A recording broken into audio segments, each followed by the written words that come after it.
Welcome back to Vancouver. Last night we saw exactly why women's figure skating is the Winter Games' most popular event. Raw emotion, record scores, and a historic jump.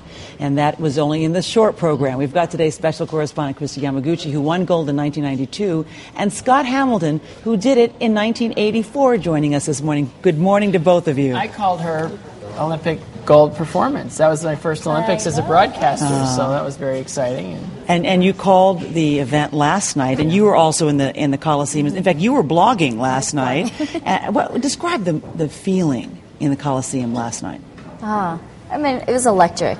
It was, I think, everyone is ready for it to finally get underway, the ladies' event, and anticipation to see the top contenders, how they would hold up under the pressure. And wow, Yuna Kim from South Korea did not disappoint from that first move. The look, yeah, that look. As soon as her music started, it was like, wow, okay, let's sit back. She was under immense pressure, and she didn't disappoint. And she scored, a 78.50. It's a world record in the short program. Scott, just how impressive is she? As great as it is on TV, you've got to see it live to really, truly understand how special she is. She flies across the ice.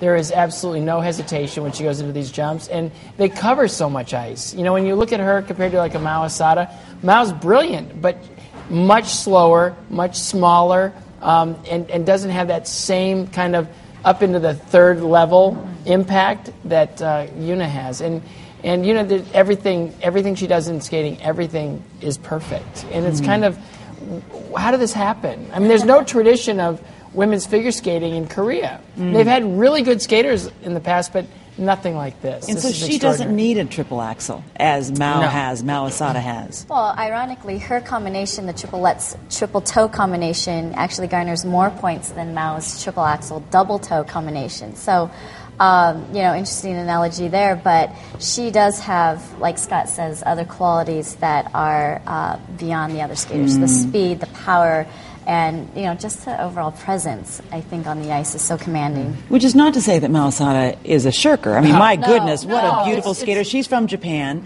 and she's got to be thinking about her strategy this morning after what happened last night, barring a mistake, right? You're laughing at me. No, it's like your strategy. She's the only woman in the world that does triple axel, right? And she's going to probably put two of them in her long program, and it probably won't be enough. Because the way that Yuna sets up her program is a beautiful triple axel. No, it's just gorgeous. But, again, it doesn't have that same speed and the same flow across the ice. It's amazing skating, but when you put them side by side and you compare them, Mao's got to be thinking, there's nothing I can do. I just gave her everything I had in the short program. She skated right after me, directly after me. She heard my scores. She knew they were great. And she threw it down and beat me by 4.5 points. Not fair. No, that's not right. And they're both so good, and they've had such a long rivalry. But when it's back to back like that, it's really obvious, especially when you're in the building. We've got to get to the Americans because we've got two Americans.